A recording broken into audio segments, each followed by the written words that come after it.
कब शुरू हो रही है नवरात्रि का प्रथम दिन कौन सा होगा और नवमी किस दिन मनाई जाएगी? इस नवरात्रि के बीच में ही दशहरा जो आती है उसमें रामचंद्र जी ने विजय प्राप्त की, इसको विजयादशमी बोलते हैं। ऐसे तो नवरात्रि 4 आती हैं 3-3 महीने में, मुख्य रूप से 2 ही प्रचार प्रसार में है। एक चैत्रीय जो नवरात्रि आती है, एक शारदीय नवरात्रि। कहते हैं निराहारौ यथाहारौ तन मनस्कौ समाहितौ। चाहे आप निराहार रहकर माता की उपासना करिए, चाहे आहार लेकर के करिए, जैसे आपका शरीर करे। जो प्रसाद के रूप में वो भोग लगा सकते हैं। भोग तो देखिए हर एक दिन अलग अलग भी लगा सकते हैं। बाकी माता रानी को विशेष करके अगर केवल फलहार का भोग लगाएं, जैसे कोई फल है, दूध है, दही है, घी है, शहद है, अन्न को छोड़ करके लगाएं तो उसका बेनिफिट ज़्यादा है। यदि उपासना करता है, व्रत रहता है, मस्तक झुकाता है तो उसको फल मिलना ही है, क्योंकि हमारे नज़र में धर्म अलग अलग हैं, बाकी उस परमात्मा के, माता रानी के नज़र में एक ही धर्म है।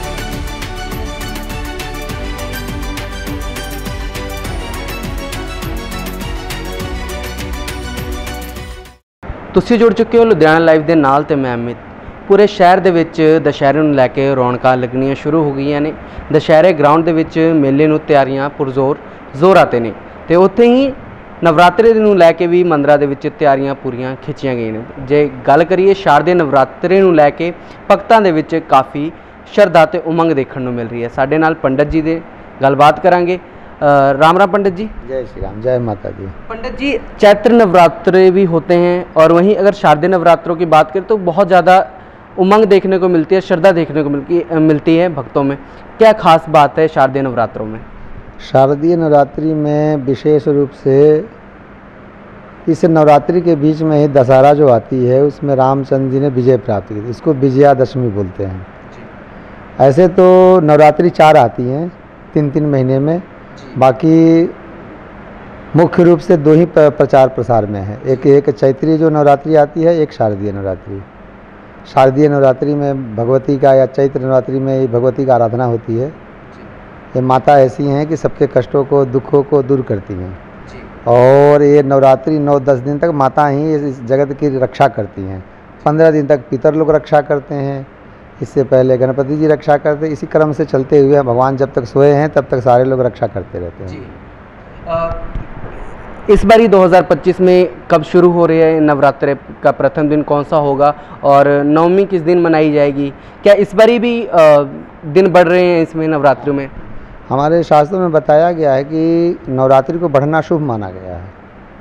तो इस बार नवरात्रि 22 सितंबर से 1 अक्टूबर तक नवरात्रि मनाई जाएगी। 1 अक्टूबर को ही रामनवमी मनाया जाएगा, अर्थात नवरात्रि को उसी दिन हवन यज्ञ होंगे। तीसरा नवरात्रि बढ़ा है इस बार, जो कि चंद्र घंटा के नाम से जाना जाता है। ये चंद्र घंटा माता जी का ही दिन बढ़ा हुआ है।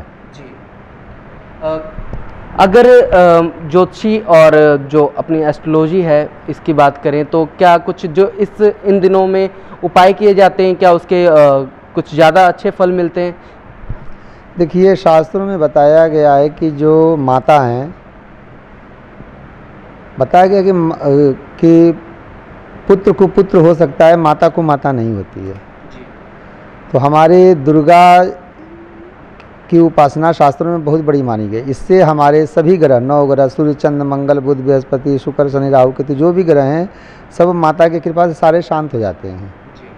और ख़ास करके नवरात्रि में 9 दिन उपासक होता है। कई लोग तो केवल जल पी कर के ही माता का आराधना करते हैं, कई लोग फलहार लेके करते हैं।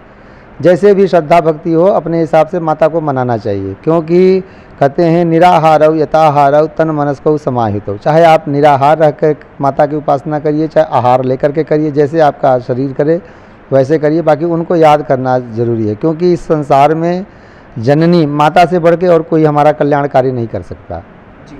क्या कुछ इस बारी शुभ समय होगा?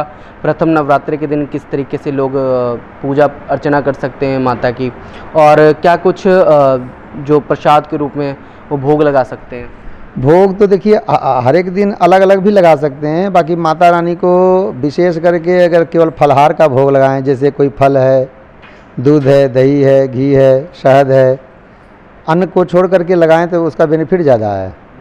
हाँ, क्योंकि हम लोग भी बिना अन्न के ही 9 दिन तक रहते हैं, उपासना करते हैं, तो हम लोग वैसे ही माता को भी प्रसाद खिलाते हैं, उन्हीं का खिला करके वही खाते हैं। तो बिना अन्न का भोग लगाएं 9 दिन तक। और सुबह शाम अगर दिन भर जैसे भी आपको दुर्गा स्तुति, दुर्गा सप्तशती, उनके मंत्रों का जाप, मंदिर में जाना, उनकी आराधना करना, उनके सामने नतमस्तक होना, डेली प्रतिदिन नारियल चढ़ाना, नींबू चढ़ाना, ये हमारे उपाय, छोटे छोटे उपाय करने से हमारे जीवन के कई तरह के बाधाएं, कष्टों से अपने आप निवारण होते जाता है। हिंदू सनातन पद्धति के अनुसार अगर कोई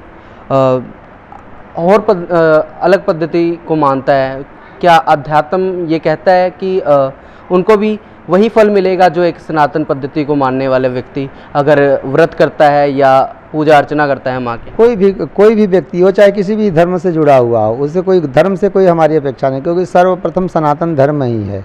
चाहे वो किसी धर्म को मानने वाला हो, यदि उपासना करता है, व्रत रहता है, मस्तक झुकाता है, तो उसको फल मिलना ही है। क्योंकि हमारे नज़र में धर्म अलग अलग हैं, बाकी उस परमात्मा के, माता रानी के नज़र में एक ही धर्म है।